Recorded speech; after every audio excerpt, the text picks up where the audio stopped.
Starting to the top left of the map in red, we have the Axiom player down one game against his opponent already in this round of 8 match at the WCS season finals in Korea. It is Axiom Alicia from America.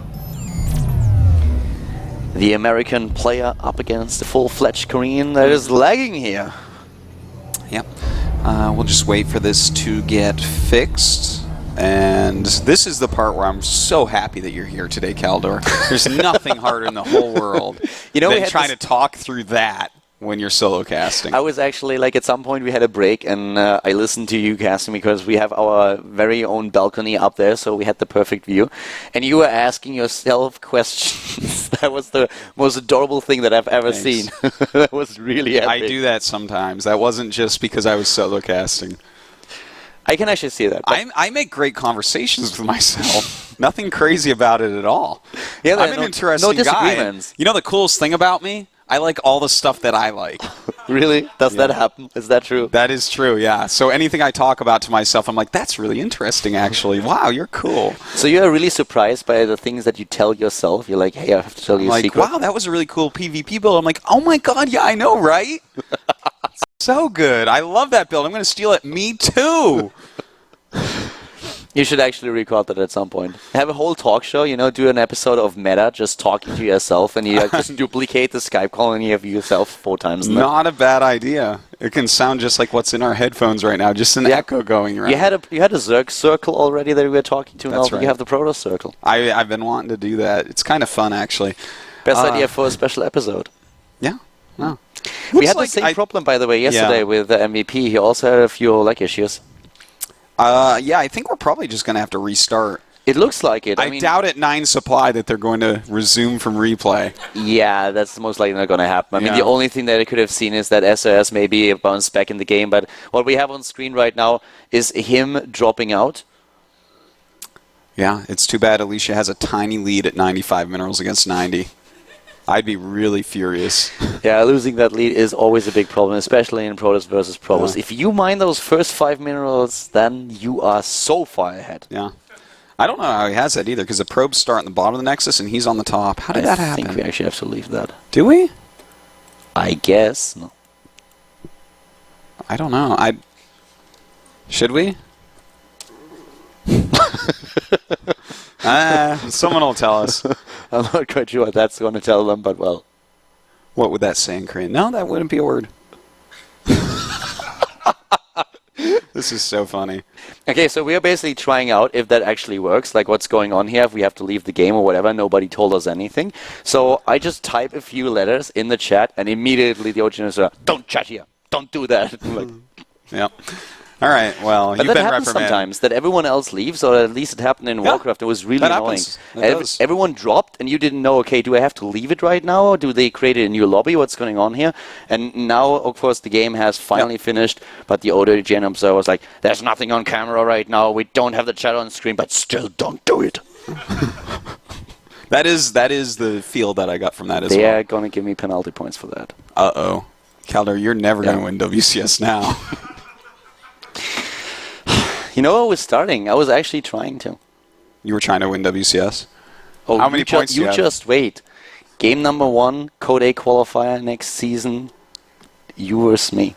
Me versus you? Okay, let's do it. Damn. Artosis goes to round 2 finally. It's been a long time. Did I mention arm wrestling? In arm wrestling? No, that's not a race in StarCraft 2. What? Okay, so we're re-hosting that game on Akalon Waste. We basically have an arm wrestling league here already. What? You didn't know? I arm wrestled ST, MC, Choya, another guy from FXO. Every single time I'm back there, that's literally a league, list of the weakest people I know next to Wolf. I am not impressed, Kaldor. I'm sorry. ST is actually good. Okay, you versus ST. Seriously, I want to see that. I can't. He's going to kick your ass. Anybody. What? I'm a StarCraft player. What? I don't arm wrestle. That's crazy talk. I want to see that. I'm going to record that and put that. No, I'll do like a thumb war. 1, 2, 3, 4. I declare thumb war. No problem. You have bigger thumbs than me. This isn't fair. This isn't fair. Imbalanced. Well, you're going like that and digging your nails into my hand. No, forget this, Kaldor. We need a real set of rules. Okay. So we're still waiting for SOS to join. So actually, it looks like it wasn't only a client problem; it was probably really a PC problem. One of the players yesterday got a complete new PC because it was lagging. That's, really? I think MVP. I'm not quite sure. Oh, okay. They also had one of the issues when Alicia was playing that apparently the game speed was wrong. Audience is suddenly starting to do rock, paper, scissors. I'm not surprised. That happens sometimes. Okay, looks like we are going to start this game. It is on Aklon Waste. No resume replay. Yeah, we're not going to do that. It turns out that Alicia's okay losing that 5-mineral lead. We'll see if he gets it again. But we are jumping back into the game, guys. Let's do game number 2 between Alicia and SOS is going live here on Aklon. Starting to the top left for Team Axiom. Axiom Alicia from America. Asterisk. Actually from Korea. Qualified through America. Yeah. To the bottom right, a full-fledged Korean this time. Without the lag, we have, of course, Wongjin Stars SOS from Korea. SOS currently being in a 1-0 lead against his opponent here. Took the first game, was the defense for Alicia. He didn't really identify what kind of build he was facing. He did not put up that wall with the gateways, that building wall that we talked about, and neither did he really control his units very well. Had those immortals there. Targeted the zealots, didn't help him too much in the fight, and SOS therefore takes the first win in the game. But that game is in the past, and Alicia does have that 5-mineral lead, so we are back off to a good start for him. Same position and all. Now, this map is... I don't like this map as much for the really fast expand with Mothership Core. I really, really don't, because that ramp is so far away that you don't completely cover it, you know?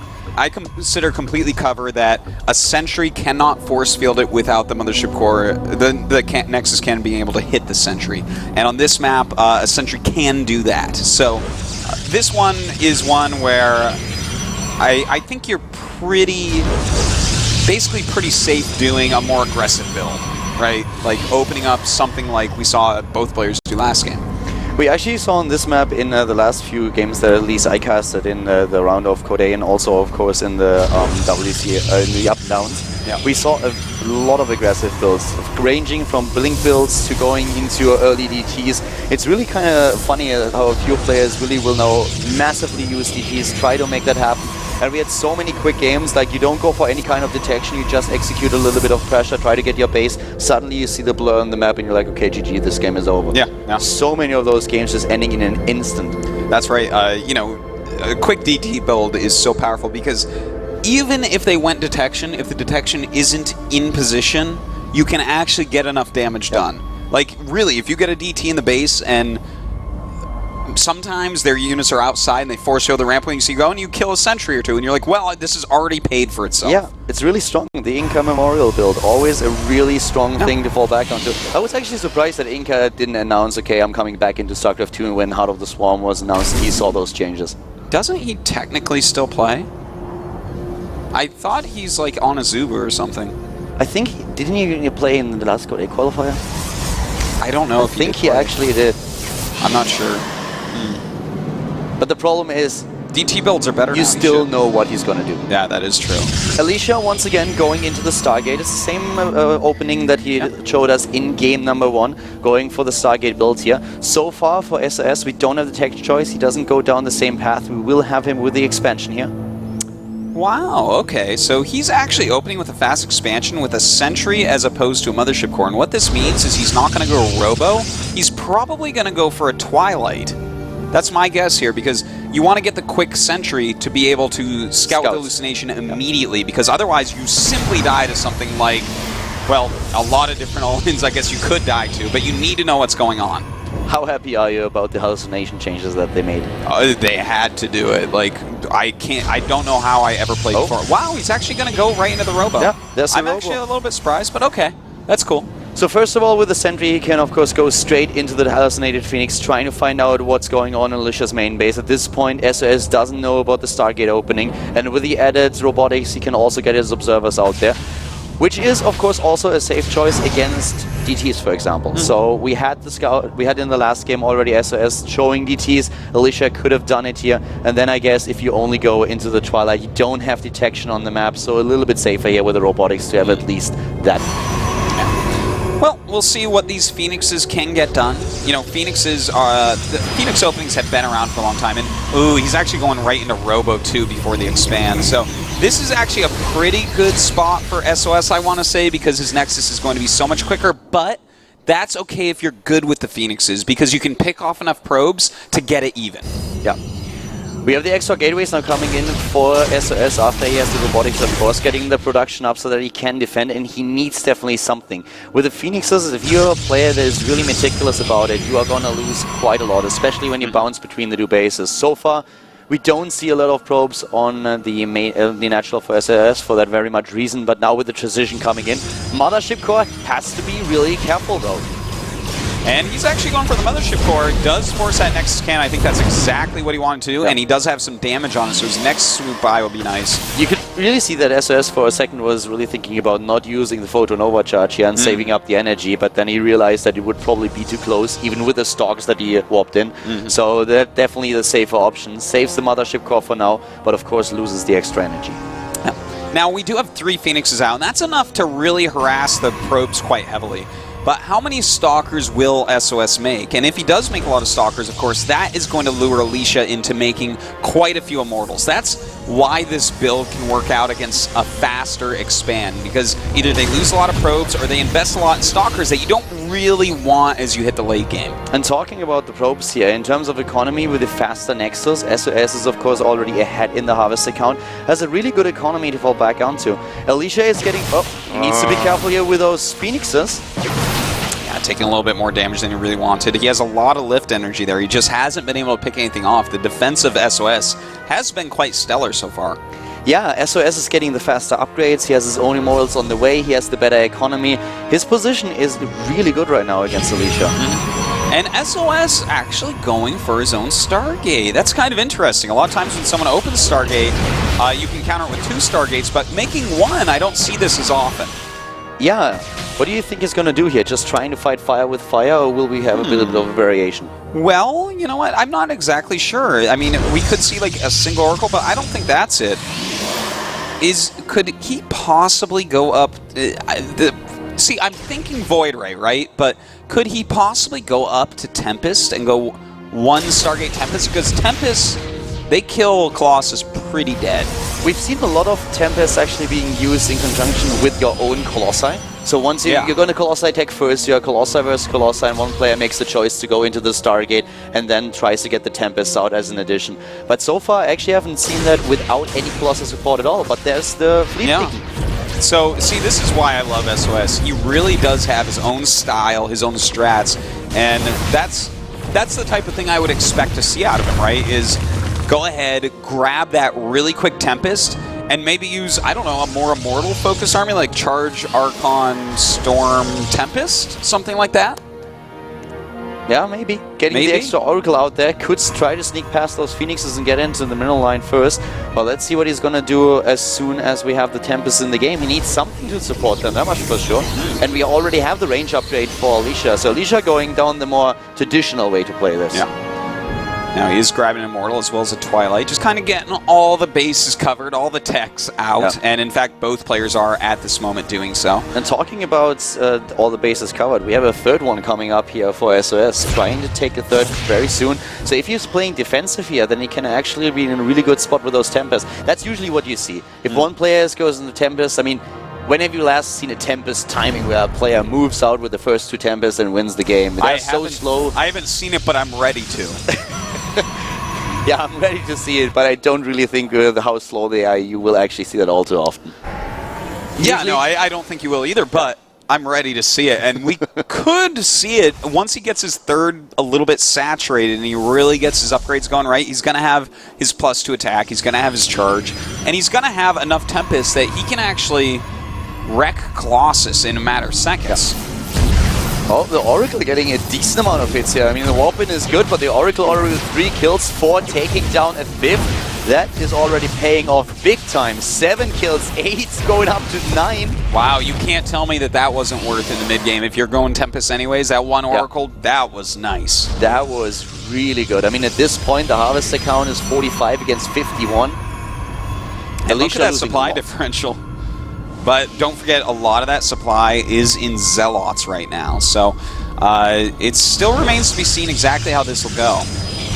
You know, the thing is, Alicia really isn't scouting this. Does he realize? I have to actually go and check to make sure. Because I don't think he has any idea what's really going. He saw the fleet beacon on the way. Yeah, he spotted it. So, I mean, when you realize that they're going Tempest, like, straight away, it's a hard choice. Like, we should be seeing him get, you know, either Blink upgrade, maybe Void Rays, you know, something here. Now, the Blink isn't necessarily the best because he's backing up those Tempests, like predicted, with Charge Lots and some Immortals. So, in this case, I really do feel like he needs to maybe throw up a second Stargate and get some Void Rays going. He needs something to counteract this. He doesn't have a lot of anti-air here. We have him still with those initial Phoenixes, and he has a couple of Stalkers, but as already pointed out, if you blink underneath the Tempest, I mean, their range is incredible. If you blink in, you will blink right into a lot of Zealots, you will blink into the Immortals, and your Stalkers are just going to melt away here. But he doesn't really do a lot to counter this. Going into Dark Shrine right now. Yeah, I see what's going on. Okay, this is actually really smart from Alicia. He stopped at 1 Colossi. So he's spending all his gas right now on Archon. So Archon Zealot against Immortal Zealot Tempest is going to do very well. He's actually, I do like the unit composition he's making. What I'm afraid about is SOS just has a lot more supply right now. So Alicia needs to not engage yet, but the route he's going down seems fine to me. Alicia has a really well-positioned observer right at his opponent's doorstep, so he knows exactly about the composition.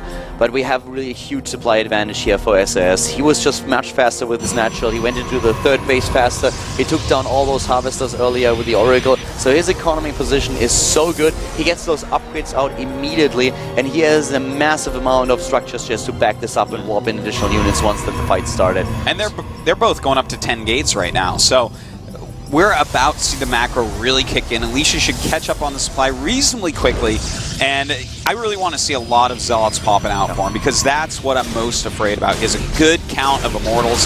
He's getting up to the Archon levels he really needs, but he really needs a lot more Zealots in there right now. Sees the DTs, tries to force field them, but is not able to just catch them. Needs to have another observer, and SOS is already getting it. That was really sexy to see him just use those force fields and trying to block that DT. It wasn't quite happening, but he didn't even have vision of it. He just saw the blur on the map. And he actually does have the observer out now, chasing it a little bit. Of course, he's going to have to warp in some units at home to deal with it. Yeah, and the observer's way far away. He brings the observer to the top left. He doesn't actually move it back. This DT is a badass. Yeah, the DT might kill everything here. Alright, well, here we go. There's now a clock right now on Alicia. He's going to have to move out pretty soon here. This range is incredible, and here we go. Alicia, he knows that he has to commit, and he's moving in immediately. This is all coming down to the unit control. Double time warp going down for both players here. That's right. All these Archons doing a lot of damage, but he is stuck underneath, and those Tempests are going to town right now, just shot after shot. But Alicia's DT has gotten so many kills. If he can somehow kill this Army off, even if it's a trade, army for army, he's going to be in a great spot. Army supply, on the other hand, 130 against 94. The economy of SAS and Terrace in the main base, but here comes the fight once again, and all those Tempests are focusing down unit after unit, whereas the ground army of SAS is providing cover and moving in. The Archons at the front here. Alicia being pushed back and dropping in supply. He's down 50 already. Now, a really interesting unit composition coming out of SOS here, and GG, he does take out Alicia. I gotta say, I liked the idea of what Alicia was doing there, but Void Rays may have been a little bit of a better choice, just based upon the amount of Immortals that were being made to make sure that Blink Stalkers couldn't eventually kill off all the Tempests. The one thing that I really have to say is that I feel that especially the micro of his opponent was so much better. SOS had always a huge lead in supply, and especially in economy, he was so much better set up. He could have get all his upgrades out and also the additional attack. So that was something where Alicia was really having a hard time catching up. Yeah. All right, well, we're going to go ahead and jump to a quick commercial break, and then we'll be back with what may be the conclusion of this side of the bracket of the round of 8.